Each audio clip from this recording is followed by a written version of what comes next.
22 22 chapter.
Shared anyway. Yeah, I think it's shared. Where is shared? Everywhere? Already shared. I think so. Because that doesn't matter. I corrected me. Now I continue.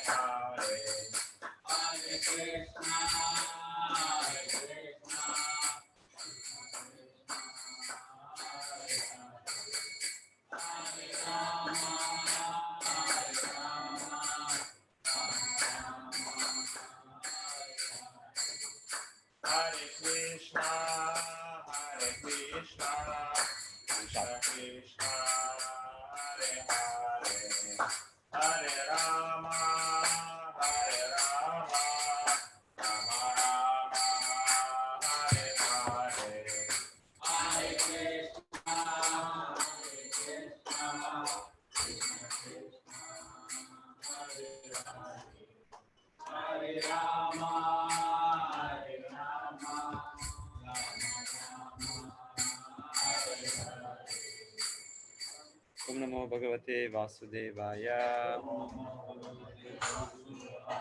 Om Namo Bhagavate Vasudevaya. Om Namo Bhagavate Vasudevaya. Om Namo Bhagavate Vasudevaya. So, ಭಕ್ತಿರಸಾಮೃತ Sindhu ಅಧ್ಯಾಯ 22 ಶ್ರೀಕೃಷ್ಣ ಗುಣಕಥನ ಮತ್ತಷ್ಟು 50ನೇ ದಿವ್ಯ ಗುಣ Ishwara. So Ishwara ಎಂದರೆ ಎರಡು ಅರ್ಥ. ಒಂದು ಸರ್ವ ಸ್ವತಂತ್ರನಾದವನು, ಮತ್ತಿನ್ನೊಂದು ಯಾರ ಆಜ್ಞೆಯನ್ನು ಯಾರು ಕೂಡ ಉಲ್ಲಂಘಿಸಲಾಗದು. ಇದು ಎರಡನೇ ಅರ್ಥ. ಒಂದು ಅರ್ಥ ಅವನು ಸರ್ವ ಸ್ವತಂತ್ರನು, ಎರಡು ಯಾರು ಅವನ ಆದೇಶವನ್ನು ಉಲ್ಲಂಘನೆ ಮಾಡ್ಲಿಕ್ಕಾಗಲ್ಲ. ಸೊ ಕೃಷ್ಣನ ಈ ಸಂಪೂರ್ಣ ಸ್ವತಂತ್ರ ಸ್ವಭಾವಕ್ಕೆ ಶ್ರೀಮದ್ ಭಾಗವತದಲ್ಲಿ ಒಂದು ಉದಾಹರಣೆ ಇದೆ. ಕಾಳಿಯ ಸರ್ಪ ಕೃಷ್ಣನ ವಿರೋಧವಾಗಿ ಅಪರಾಧಿ. ಆದರೂ ಭಗವಂತನು ಅವನ ಹೆಡೆಯ ಮೇಲೆ ತನ್ನ ಪಾದಕಮಲಗಳನ್ನು ಮುದ್ರಿಸುತ್ತಾನೆ, ಅವನ ಚಿಹ್ನೆಗಳನ್ನು ಮುದ್ರಿಸುತ್ತಾನೆ. ಅಂದ್ರೆ ಕೃಷ್ಣನು ಅವನಿಗೆ ತೋರಿದ ಕೃಪೆ. ಕೃಷ್ಣನು ಸಾಧಾರಣವಾಗಿ ಅವನ ಪಾದಕಮಲಗಳನ್ನ ಯಾರ ಮೇಲೂ ಇಡೋದಿಲ್ಲ, ಅದು ಆಶೀರ್ವಾದ ಮಾಡೋದು. ಸೊ ಆದರೆ ಕಾಳಿಯನು ಅಷ್ಟು ಅಪರಾಧಿಯಾಗಿದ್ರು ಕೃಷ್ಣನು ಅವನ ಎಡೆಯ ಮೇಲೆ ಕುಣಿದು ಅವನಿಗೆ ಶಿಕ್ಷೆ ಮಾಡಿ, ಅಂದರೆ ಅವನ ಕೃಪೆಯನ್ನು ಕೊಟ್ಟ ಕಾಳಿಯನ್ನು. ಸೊ ಇದು ಕೃಷ್ಣನು ಅವನಿಗೆ ತೋರಿಸಿದ ಕೃಪೆ. ಆದರೆ ಅದೇ ರೀತಿಯಲ್ಲಿ ಬ್ರಹ್ಮದೇವರಿಗೆ ಕೃಷ್ಣನ ಬ್ರಹ್ಮ ವಿಮಾನದ ಲೀಲೆ ನಂತರ ಬ್ರಹ್ಮದೇವರು ಅಷ್ಟು ಸೊಗಸಾದ ಸ್ತುತಿಯನ್ನು ಅರ್ಪಿಸಿದರು. ಆದರೆ ಅವರಿಗೆ ಒಂದು ಸೂಚನೆಯನ್ನು ಕೊಡಲಿಲ್ಲ. ಸೂಚನೆ ಅಂದರೆ, ನೀವು ಕೊಟ್ಟಿದ ಪ್ರಾರ್ಥನೆ ನನಗೆ ಅಂಗೀಕಾರವಾಯಿತು, ನಾನು ಪ್ರಸನ್ನನಾದೆ ಅಂತ ಕೃಷ್ಣನು ಬ್ರಹ್ಮದೇವರಿಗೆ ಹೇಳಿದ. ಕೇವಲ ಒಂದು ಸೂಚನೆಯಿಂದ ಅವರನ್ನು ಆಯ್ತು ನೀವು ಹೋಗ್ಬೋದಿಲ್ಲ ಅಂತ. ಬ್ರಹ್ಮದೇವರು ಒಂಥರ ಬೆರಗಾದರು. ಏನು ಕೃಷ್ಣನಿಗೆ ನಾನು ಇಷ್ಟು ಅಪರಾಧ ಮಾಡಿದೆ, ಅವನ ಎಲ್ಲ ಸಂಗಡಿಗರು ಅವನ ಸ್ನೇಹಿತರೆಲ್ಲ ಕರ್ಕೊಂಡು ಎಲ್ಲೋ ನಾನು ಇದ್ರಲ್ಲಿ ಇಟ್ಟಿದ್ದೆ, ಸೊ ಇದು ದೊಡ್ಡ ಅಪರಾಧ ಆಯ್ತು, ಇದರ ಮನ್ನಣೆ ಸಿಗ್ಲಿಲ್ವೇನೋ ನನಗೆ ಅಂತಾನೆ ಒಂದು ಚಿಂತೆ ಮಾಡ್ಕೊಂಡು ಹೋದ್ರು. ಆದರೆ ಕಾಳಿಯನಿಗೆ ಅವರು ಕೊಟ್ಟಿದ್ದು ಕೃಪೆ. ಆಗ ನಾಗಪತ್ನಿಗಳು ಹೇಳ್ತಾರೆ, ಇದು ಇಷ್ಟು ಪಾಪ ಜೀವಿ ಒಂದು ಸರ್ಪದ ದೇಹದಲ್ಲಿ ಇದೆ ಅಂತ ಹೇಳಿದ್ರು, ಆದರೆ ನೀನು ಇಷ್ಟು ಕರುಣಾಮಯಿ, ನೀನು ಅವ್ರಿಗೆ ಕೃಪೆ ಕೊಟ್ಟೆ. ಅಂದ್ರೆ ಕೃಷ್ಣ ಸ್ವತಂತ್ರನು, ಯಾರಿಗೆ ಅವನು ಕೃಪೆ ಕೊಡ್ತಾನೆ, ಯಾರು ಕೃಪೆ ಕೊಡ್ತಾನೆ ಅಂತ ನಾವು ನಿರ್ಧರಿಸ್ಲಿಕ್ಕಾಗಲ್ಲ, ನಾವು ಅವನಿಗೆ ಒತ್ತಾಯ ಮಾಡಲಿ. ಸೊ ಹಾಗೆ ಅವನ ಒಂದು ಸ್ವಭಾವ ಈಶ್ವರ ಅಂದ್ರೆ ಸಂಪೂರ್ಣ ಸ್ವತಂತ್ರ. ಭಾಗವತ ಹೇಳೋದು ಕೂಡ ಹಾಗೆ, ಸ್ವರಾಟ್ ಮೊದಲನೇ ಶ್ಲೋಕ ಭಾಗವತ ಹೇಳೋದು, ಅವನು ಸ್ವರಾಟ್. ತೇನೇ ಬ್ರಹ್ಮ ಹೃದಯ ಆದಿಕವೇ ಮುಹ್ಯಂತಿ ಸ್ವರಃ ಜನ್ಮಾದಿ ಅಸ್ಯೇತ ಅನ್ವಯಾದ ಇತರತ ಅರ್ಥೇಶು ಅಭಿಜ್ಞ ಸ್ವರಾಟ್. ಎಲ್ಲವೂ ಅವನಿಂದನೇ ಬರೋದು. ಜನ್ಮಾದಿ ಅಸ್ಯೇತಃ, ಅವನಿಗೆ ಯಾವುದೋ ಜನ್ಮ ಇಲ್ಲ, ಅವನಿಗೆ ಯಾವುದೋ ಒಂದು ಆದಿ ಇಲ್ಲ, ಅವನಿಗೆ ಜನನ ಇಲ್ಲ, ಅವನೇ ಎಲ್ಲದರ ಜನನ. ಜನ್ಮಾದಿ ಅಸ್ಯೇತ ಅನ್ವಯ ಇತರತೇಶು ಅಭಿಜ್ಞ, ಅವನು ಎಲ್ಲವನ್ನು ಅವನ ಗೋಚರದಲ್ಲಿದೆ, ನೇರವಾಗಿ ಮತ್ತೆ ಡೈರೆಕ್ಟ್ಲಿ ಅಂಡ್ ಇಂಡೈರೆಕ್ಟ್ಲಿ. ಸೊ ಅವನಿಗೆ ಎಲ್ಲವೂ ತಿಳಿದಿದೆ, ಅವನು ತಿಳಿದೇ ಯಾವುದೂ ಇಲ್ಲ. ಮತ್ತೆ ಸ್ವರಾಟ್, ಅವನು ಸಂಪೂರ್ಣ ಸ್ವತಂತ್ರ. ಸೊ ಇದು ಅವನ ಸಂಪೂರ್ಣ ಸ್ವತಂತ್ರ ಭಾವ, ಸ್ವತಂತ್ರ ಗುಣ ಅವನದು ಅಂತ ಹೇಳ್ತಾರೆ.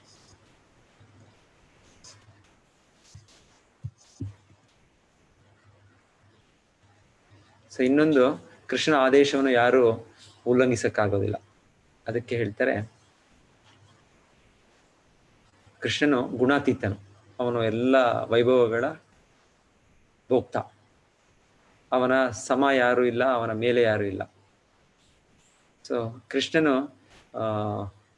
ಇಲ್ಲಿದ್ದಾಗ, ಅವತರಿಸಿದಾಗ ಉದ್ಧವರು ಅವ್ರಿಗೆ ಒಂದು ಪ್ರಾರ್ಥನೆ ಹೇಳೋದು,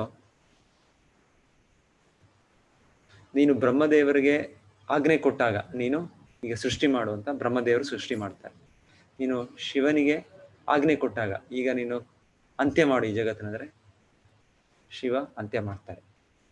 ಸೊ ಹೀಗೆ ಕೇವಲ ನಿನ್ನ ಒಂದು ಆದೇಶದಿಂದ, ನಿನ್ನ ಒಂದು ಇಚ್ಛೆಯಿಂದ ನೀನು ಎಷ್ಟೋ ಕೋಟಿ ಕೋಟಿ ಬ್ರಹ್ಮಾಂಡಗಳನ್ನು ಸೃಷ್ಟಿ ಮಾಡ್ತಾರೆ, ನಿನ್ನ ಆಜ್ಞೆಯಿಂದ, ನಿನ್ನ ಇಚ್ಛೆಯಿಂದ ಅಷ್ಟೇ. ಹಾಗೆಯೇ ನಿನ್ನ ವಿಸ್ತರಣೆಯಾದ ವಿಷ್ಣುವಿನಿಂದ ನೀನು ಪಾಲಕನು ಕೂಡ, ಎಲ್ಲ ವಿಶ್ವಗಳನ್ನ ಇದು ಮೇಂಟೈನರ್.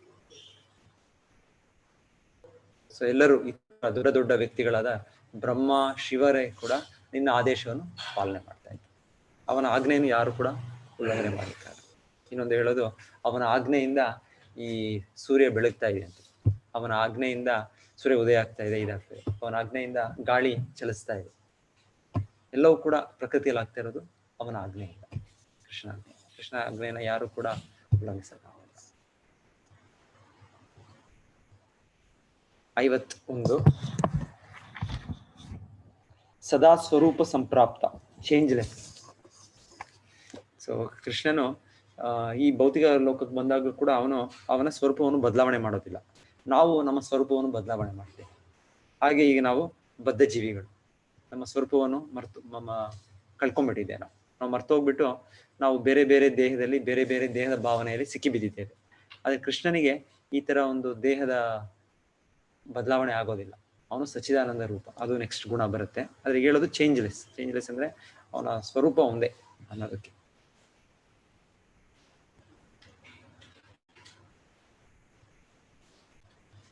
ಸೊ ಕೃಷ್ಣನ ಈ ಗುಣಗಳ ಕೆಳಗೆ ಯಾವತ್ತು ಕೂಡ ಬರೋದಿಲ್ಲ.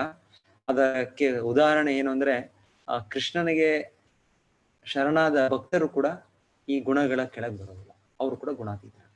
ಸೊ ಹಾಗಿರುವಾಗ ಕೃಷ್ಣನಿಗೆ ಗುಣದ ಕೆಳಗೆ ಬರುತ್ತಾರೆ ಅಂತ ಕೇಳ್ತಾರೆ.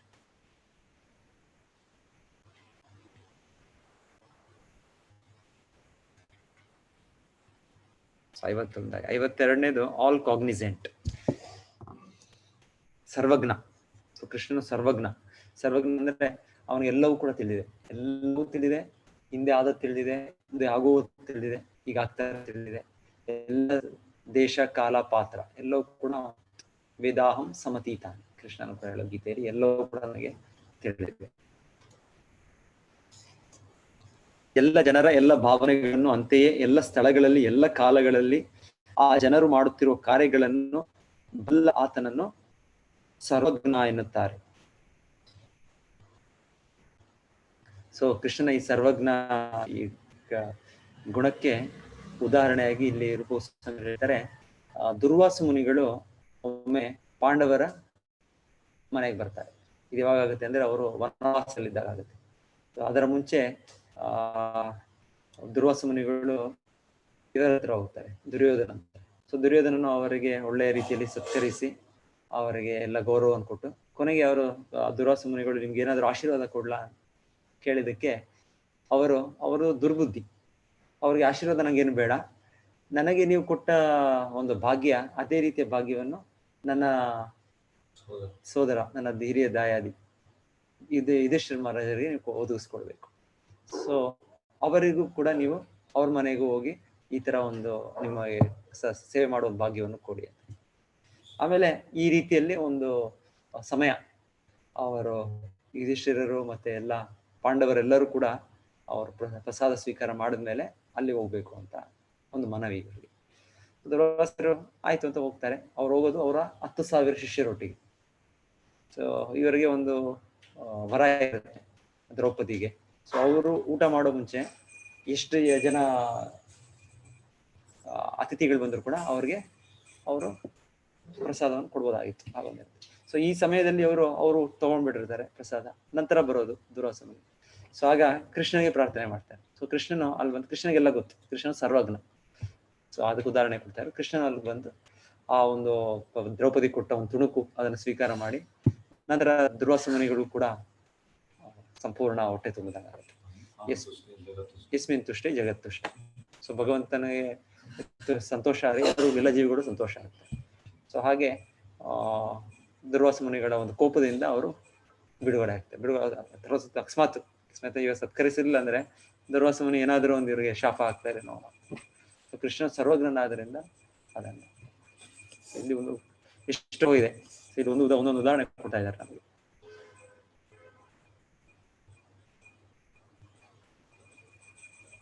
ಮಹಾಭಾರತ ಯುದ್ಧದಲ್ಲಿ ಒಂದೊಂದು ಸನ್ನಿವೇಶದಲ್ಲೂ ಹೇಗೆ ಪಾಂಡವರನ್ನ ಕೃಷ್ಣ ರಕ್ಷಣೆ ಮಾಡಿದ್ರು. ದುರ್ಯೋಧನನ ಹೋಗಿ ಭೀಷ್ಮ ಪಿತಾಮಹರಿಗೆ ಕೇಳ್ತಾರೆ, ನೀವು ಸರಿಯಾಗಿ ಯುದ್ಧ ಮಾಡ್ತಾ ಇಲ್ಲ, ನೀವು ನಿಮ್ಮ ಇವರ ಮೊಮ್ಮಕ್ಕಳು ಅವರು ಕೂಡ ಅವ್ರ ಮೇಲೆ ವ್ಯಾಮೋಹದಿಂದ ನೀವು ಸರಿಯಾಗಿ ಯುದ್ಧ ಮಾಡ್ತೀನಿ, ಸಂಪೂರ್ಣ ಶಕ್ತಿ ಕೊಡ್ತಾ ಇಲ್ಲ. ಹಾಗೆ ನಾವು ಹೇಳೋದು ಭೀಷ್ಮ ಪಿತಾಮಹರನ್ನ, ನಾಳೆ ಎಲ್ಲ ಪಾಂಡವರನ್ನ ಕೊಂದು ಬಿಡ್ತೇನೆ, ಈ 5 ಬಾಣಗಳನ್ನ ತಯಾರಿ ಇಟ್ಟಿದ್ದೇನೆ, 5 ಬಾಣದಲ್ಲಿ 5 ಪಾಂಡವರನ್ನ ನಾಳೆ ಸಾಯಿಸ್ತೀನಿ. ಸೊ ಅವಾಗ ದುರ್ಯೋಧನನು, ಆ ಬಾಣಗಳನ್ನ ನನಗೆ ಕೊಡಿ, ನಾನು ನಂಬಲಿಕ್ಕಾಗಲ್ಲ ನಿಮ್ಮನ್ನ, ನಾಳೆ ಏನಾಗುತ್ತೋ ಆ ಬಾಣಗಳು ಅಂತ ಅವ್ರು ತೆಗೆದುಕೊಂಡು ಹೋಗ್ತಾರೆ. ಅವ್ ಕೃಷ್ಣನ ಗೊತ್ತು, ಸರ್ವಜ್ಞ, ಹೇಳ್ತಾರೆ ಹೋಗು, ಅಲ್ಲಿ ಹೋಗಿ ಅರ್ಜುನನಿಗೆ 5 ಆಯುಧಗಳನ್ನ ತೆಗೆದುಕೊಂಡು ಬಾ. ಹಿಂದೆ ನಿನಗೊಮ್ಮೆ ನಿನಗೆ ಒಂದು ವರ ಕೊಟ್ಟಿದ್ದ ದುರ್ಯೋಧನ, ನಿಮಗೆ ಏನು, ಯಾಕಂದ್ರೆ ಇವರು ದೇವತೆಗಳಲ್ಲ, ಯಕ್ಷರಿಂದನೋ ಯಾರಿಂದನೋ ರಕ್ಷಣೆ ಮಾಡಿರ್ತಾರೆ ದುರ್ಯೋಧನನ, ಅರ್ಜುನನ್. ಆಗ ದುರ್ಯೋಧನ ವರ ಕೊಟ್ಟಿರ್ತಾನೆ, ನಿನಗೇನು ವರ ಬೇಕು ತಗೋ ಅಂತ. ಅರ್ಜುನ, ನಾನು ಮುಂದೆ ಸಮಯ ಬಂದಾಗ ಕೇಳ್ತೀನಿ ಅಂತ ಹೇಳ್ತಾರೆ. ಸೊ ಈ ಸನ್ನಿವೇಶ ಬಂತು. ಸೊ ಕೃಷ್ಣನ ಹೇಳೋದು ಅರ್ಜುನ್ಗೆ, ಈಗ ಹೋಗಿ ಈ ಒಂದು ಹೇಳಿ ಆ 5 ಆಯುಧಗಳನ್ನ ತೆಗೆದುಕೊಂಡು. ಹೀಗೆ ಕೃಷ್ಣ ಸರ್ವಜ್ಞ, ಎಲ್ಲ ಕೃಷ್ಣನ ಗೊತ್ತು. ಕೃಷ್ಣ ಗೊತ್ತಿಲ್ಲದೆ ಇರೋದೇನಿಲ್ಲ. ಅವನು ಅಣುವಲ್ಲೂ ಇದ್ದಾನೆ, ಅವನ ಒಂದೊಂದು ಎಲ್ಲ ಕಡೆ ಇದ್ದಾನೆ, ಸರ್ವವ್ಯಾಪಿ. ಮತ್ತೆ 53ನೇದು ಗುಣ ಎವರ್ ಫ್ರೆಶ್, ನವ ಯವ್ವನಕ್ಕಿಂತ ನವ ನೂತನ, ನಿತ್ಯ ನೂತನ, ಫ್ರೆಶ್. ಇದಕ್ಕೆ ಹೇಳ್ತಾರೆ, ಕೃಷ್ಣನನ್ನು ನಾವು ಯಾವಾಗೂ ಸ್ಮರಿಸ್ತಾ ಇರಬೇಕು, ಕೃಷ್ಣನ ನಾಮವನ್ನು ಯಾವಾಗ್ಲೂ ನಾವು ಹೇಳ್ತಾ ಇರ್ಬೇಕು. ಯಾಕಂದ್ರೆ ಈ ನಾಮದಲ್ಲಿ ಅಷ್ಟು ಒಂದು ನವ ಇದಿದೆ, ರುಚಿ ಇದೆ ಅಂತ ಹೇಳ್ತಾರೆ. ಕೃಷ್ಣ ವ್ಯಕ್ತಿನೂ ಹಾಗೆ, ಕೃಷ್ಣನ ನಾಮ ಕೂಡ ಹಾಗೆ. ನಮ್ಗೆ ಇವಾಗ ವ್ಯಕ್ತಿಯ ಇಲ್ಲ ನಮ್ಮ ಸಂಪರ್ಕ ಇಲ್ಲ ಕೃಷ್ಣನದೀಗ. ನಮಗೆ ಏನಿದ್ರು ಈಗ ಅವನ ನಾಮ ರೂಪದಲ್ಲಿ ಅವನ ಸಂಪರ್ಕ. ಅದಕ್ಕೆ ನಾವು ಅದನ್ನ ಸದಾ ಜಪಿಸ್ತಾ ಇರಬೇಕು, ಸದಾ ಸ್ಮರಣೆ ಮಾಡ್ತಾ. ಅವಾಗ ನಮಗೆ ಕೃಷ್ಣನ ಈ ನೂತನ ಸ್ವಭಾವಕ್ಕೆ ಸಂಪರ್ಕ ಆಗುತ್ತೆ ಅಂತ ಹೇಳ್ತಾರೆ. ಅದೇ ರೀತಿಯಲ್ಲಿ ಕೃಷ್ಣನ ಜ್ಞಾನ, ಭಗವದ್ಗೀತೆ ನಾವು ಎಷ್ಟು ಬಾರಿ ಓದಿದ್ರು ಅದು ನೂತನವಾಗೇ ಇರುತ್ತೆ, ಅದು ಹೊಸದಾಗೇ ಇರುತ್ತೆ, ಅದು ಹಳೆಯದಾಯ್ತು ಅದು ಅಂತ ಆಗೋದು. ಕೃಷ್ಣನ ಏನು ಸಂಬಂಧಪಟ್ಟ ಕೃಷ್ಣನಿಗೆ ಅದು ನೂತನನೇ. ಅವನ ರೂಪ, ಅವನ ನಾಮ, ಅವನ ಜ್ಞಾನ, ಏನು ಕೂಡ ನವನೂತನ.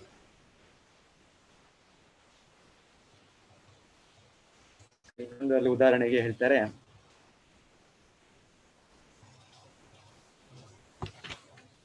ದ್ವಾರಕೆಯಲ್ಲಿದ್ದ ಕೃಷ್ಣನ ರಾಣಿಯರೆಲ್ಲರೂ ಐಶ್ವರ್ಯ ದೇವತೆಯರು. ಐಶ್ವರ್ಯ ದೇವತೆಯರು ಬಹು ಚಂಚಲೆಯರು, ಅಶಾಂತರು. ಆದ್ದರಿಂದ ಅವರನ್ನು ಯಾರು ಸೆರೆ ಹಿಡಿದು ಅಂಕೆಯಲ್ಲಿಟ್ಟುಕೊಳ್ಳಲಾರದೆಂದು ಶ್ರೀಮದ್ ಭಾಗವತದ 1ನೇ ಸ್ಕಂದದಲ್ಲಿ ಹೇಳಿದೆ. ಆದ್ದರಿಂದ ವ್ಯಕ್ತಿಯ ಅದೃಷ್ಟವು ಸದಾ ಬದಲಾಗಿರುತ್ತಿರುತ್ತವೆ. ಆದರೂ ದ್ವಾರಕೆಯ ಅದೃಷ್ಟ ಲಕ್ಷ್ಮಿಯರು ಕೃಷ್ಣನನ್ನು ಒಂದು ಕ್ಷಣವೂ ಬಿಟ್ಟು ಅಗಲುತ್ತಿರಲಿಲ್ಲ. ಇದರಿಂದ ಕೃಷ್ಣನ ಆಕರ್ಷಣೆಯು ನಿತ್ಯ ನೂತನವೆಂಬುದು ತಿಳಿಯುತ್ತದೆ. ಐಶ್ವರ್ಯ ದೇವತೆಯರು ಕೂಡ ಕೃಷ್ಣನನ್ನು ಬಿಟ್ಟಲಾರರು.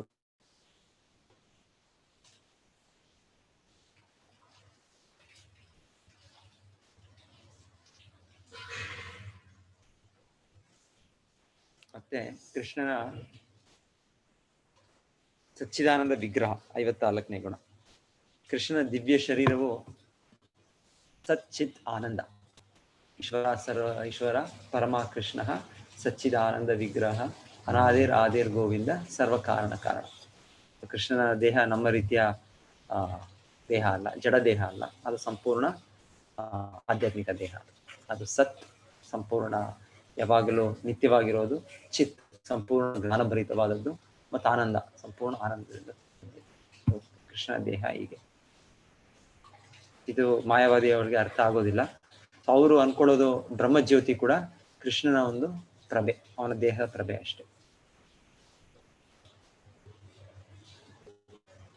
ಬ್ರಹ್ಮಾನಂದ ಅಂತೇನು ಹೇಳ್ತಾರೆ, ಅದು ಅಲ್ಲಿ ಆನಂದ ಅಂತ ಹೇಳೋದು ಅದು ಕೇವಲ ಒಂದು ಆನಂದದ ಶುರು ಅಷ್ಟೇ. ಆನಂದದ ಶುರು ಅಂದ್ರೆ ಅದು ಭೌತಿಕ ಕ್ಲೇಶಗಳ ಮುಕ್ತಾಯ ಅಷ್ಟೇ. ಭೌತಿಕದಲ್ಲಿ ನಾವೇನು ಕ್ಲೇಶಗಳನ್ನ ಅನುಭವಿಸ್ತೀವಿ ಅದಿಲ್ಲ ಅಷ್ಟೇ. ಆದ್ರೆ ನಿಜವಾದ ಆನಂದ ಇಲ್ಲ. Those who realize the self or become Brahmabhuta are only preparing themselves for the platform of joyfulness. That joyfulness can be actually achieved only when one comes into contact with Krishna.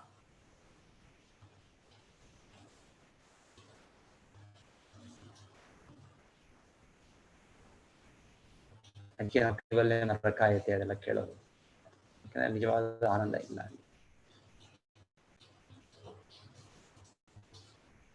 55 ಸರ್ವಸಿದ್ಧಿ ನಿಷೇವಿತ, possessing all mistake perfections. So ಇದು ಯೋಗಿಯರಲ್ಲಿ 8 ಅಷ್ಟಸಿದ್ಧಿಗಳು ಅಂತ ಏನು ಹೇಳ್ತೇವೆ, ಅದೆಲ್ಲವೂ ಕೂಡ ಕೃಷ್ಣನಲ್ಲಿದೆ. ಕೃಷ್ಣನಿಗೆ ಅದಕ್ಕೆ ಹೆಸರು ಯೋಗೇಶ್ವರ.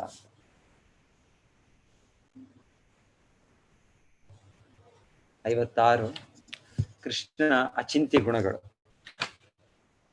ಅವಿಚಿಂತ್ಯ ಮಹಾಶಕ್ತಿ, ಇನ್ಕನ್ಸಿಬಲ್ ಪೊಟೆನ್ಸೀಸ್. So ಕೃಷ್ಣನ ಅವಿಚಿಂತ್ಯ ಶಕ್ತಿ ಅಂದ್ರೆ ಕೃಷ್ಣ ಎಲ್ಲ ಕಡೆ ಇದ್ದಾನೆ, ಎಲ್ಲ ಬ್ರಹ್ಮಾಂಡಗಳಲ್ಲಿದ್ದಾನೆ, ಎಲ್ಲ ಜೀವಿಯ ಹೃದಯಗಳಲ್ಲಿದ್ದಾನೆ, ಎಲ್ಲ ಅಣುಗಳಲ್ಲೂ ಇದ್ದಾನೆ. ನಂತರ ಆ ಕೃಷ್ಣನು ಮಹಾಭಾರತ ಯುದ್ಧದ ನಂತರ ಕುಂತಿಯವರು ಸ್ತುತಿ ಮಾಡ್ತಾರೆ. ಆ ಸಮಯದ ಸ್ವಲ್ಪ ಸಮಯ ಮುಂಚೆ ಹೇಳ್ತಾರೆ, ಅವರ ಎದುರೇ ಅವ್ರು ನೋಡ್ತಾರೆ ಅಶ್ವತ್ಥಾಮನ ಅಣು ಅಸ್ತ್ರ ಪ್ರಯೋಗ ಮಾಡಿರ್ತಾನೆ. ಸೊ ಆಗ ಕೃಷ್ಣ ಅವರ ಎದುರೇ ಇರ್ತಾರೆ, ಎಲ್ಲ ಪಾಂಡವರು ಇರ್ತಾರೆ. ಉತ್ತರೇ ಬರ್ತಾರೆ ಕೃಷ್ಣನಿಗೆ, ನನ್ನ ಗರ್ಭ ಇದಾಗೋ ತರ ಕಾಣುತ್ತೆ ನನಗೆ. ಸೊ ಹಾಗೆ ನಾನು ಸಾಯ್ಲಿ, ಅದು ನನ್ನ ಮಗುಗೆ ರಕ್ಷಣೆ ಅಂತ ಒಂದು ಕೇಳ್ತಾರೆ. ಸೊ ಆ ಕೇಳಿದಾಗ ಹೇಳ್ತಾರೆ, ಎಲ್ಲ ಪಾಂಡವರು ಅವರು ಆಯುಧಗಳನ್ನ ತೆಗಿಲಿಕ್ಕೆ ಪ್ರಯತ್ನ ಪಡ್ತಾರೆ. ಸಮಯ ಇಲ್ಲ.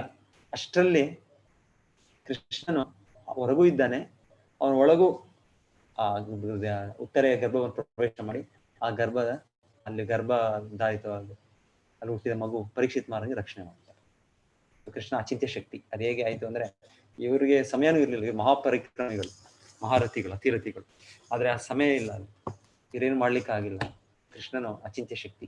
ಕ್ಷಣದಲ್ಲಿ ಕೃಷ್ಣ ಅಲ್ಲಿ ಪ್ರವೇಶ ಆಗಿ ರಕ್ಷಣೆ, ಅವನ ಅಚಿಂತ್ಯ ಶಕ್ತಿ ಅಂತ ಹೇಳ್ತಾರೆ.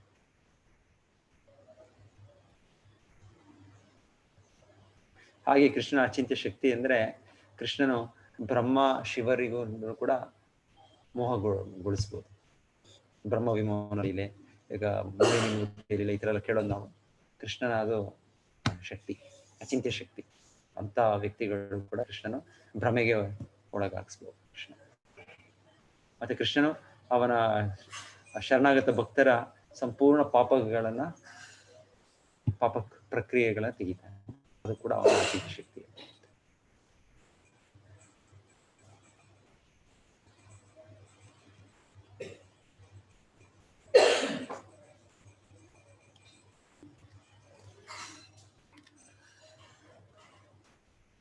ಸ್ವರ್ಗಲೋಕದಿಂದ ಪಾರಿಜಾತ ವೃಕ್ಷವನ್ನು ಒಯ್ಯುವ ವಿಚಾರದಲ್ಲಿ ಕೃಷ್ಣನು ಇಂದ್ರನನ್ನು ಪರಾಭವಗೊಳಿಸಿದಾಗ ನಾರದರು ಇಂದ್ರನನ್ನು ಕಂಡು ಒಂದು ಹಾಸ್ಯವಾಗಿ ಹೇಳ್ತಾರಂತೆ. ನಾರದರು ಇಂದ್ರರಿಗೆ ಏನ್ ಹೇಳ್ತಾರೆ ಅಂದ್ರೆ, ಹೇ ಸ್ವರ್ಗಾಧಿಪತಿಯೇ, ಕೃಷ್ಣನು ಬ್ರಹ್ಮ ಹಾಗೂ ಶಿವರನ್ನು ಈಗಾಗಲೇ ಪರಾಜಯಗೊಳಿಸಿದ್ದಾರೆ.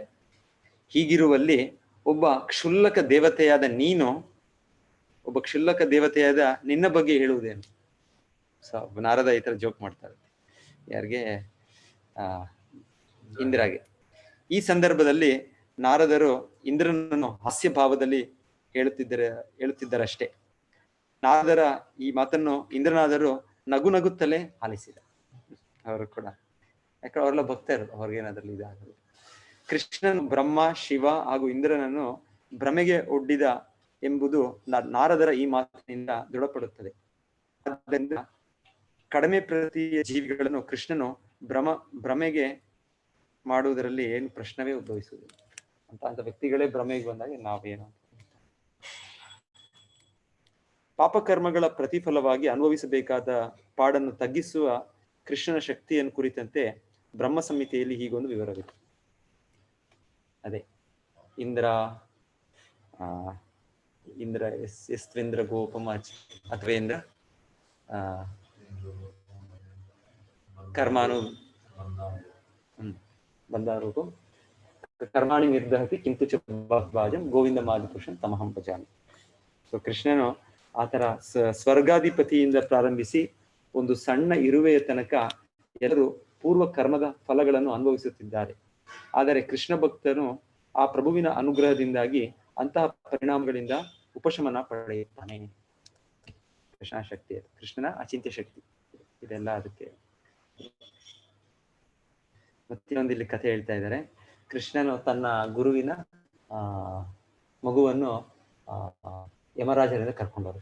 ಸೊ ನನ್ನ ಗುರು ಸಾಂದೀಪನಿ ಮುನಿ ಹತ್ರ ಶಿಕ್ಷಣ ನಂತರ ಕೇಳ್ತಾರೆ, ಕೃಷ್ಣ ಏನಾದ್ರು ಬೇಕಾ ನಿಮ್ಗೆ ಗುರುದಕ್ಷಿಣೆ ಕೊಡ್ತೀವಿ ನಾವು, ಏನ್ ಕೊಡ್ಬೇಕು ನಿಮ್ಗೆ ಅಂತ ಕೇಳಿದಾಗ ಅವ್ರು ಹೇಳ್ತಾರೆ, ಇವ್ರು ಸಾಧಾರಣ ಶಿಷ್ಯರಲ್ಲ ಇವರು.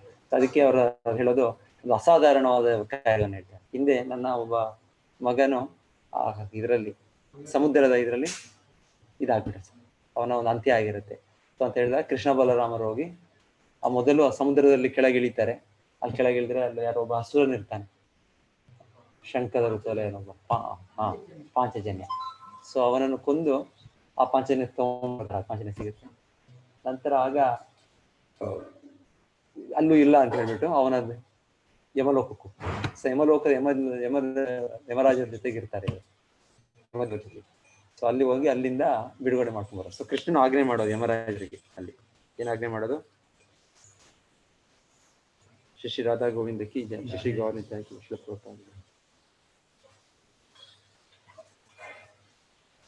ಕೃಷ್ಣ ಯಮರಾಜನಿಗೆ ಹೇಳಿದ್ದು, ಇಗೋ ಈ ನನ್ನ ಆಜ್ಞೆಗೆ ಮನ್ನಣೆ ಕೊಟ್ಟು ಆ ಬಾಲಕನ ಆತ್ಮವನ್ನು ನನಗೆ ಹಿಂತಿರುಗಿಸು ಎಂದನು. ಸೊ ಭಗವಂತನು ಆದೇಶ ಕೊಡೋದು ಯಾರು ಕೂಡ ಇಲ್ಲ ಅಂತ ಯಮದೇವರ ತಕ್ಷಣ ಕಲಿಸ್ತಾರೆ.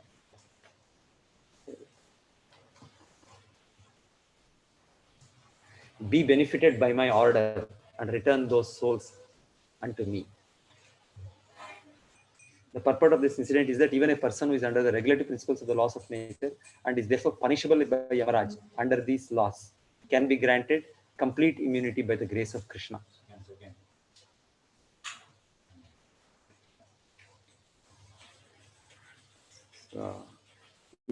ಶಕ್ತಿಗಳ ವಿಚಾರವಾಗಿ ಶುಕಮುನಿಗಳು ಹೇಳೋ ಮಾತುಗಳು.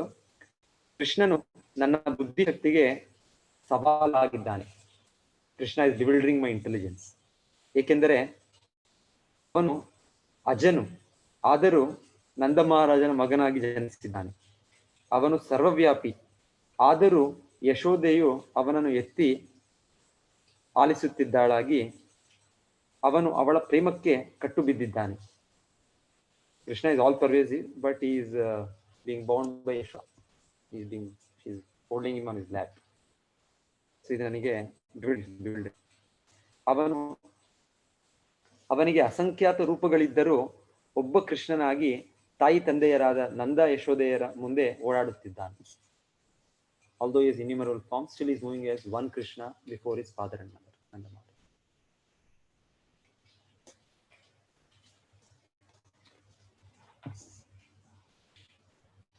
Stop ಮಾಡೋಣ.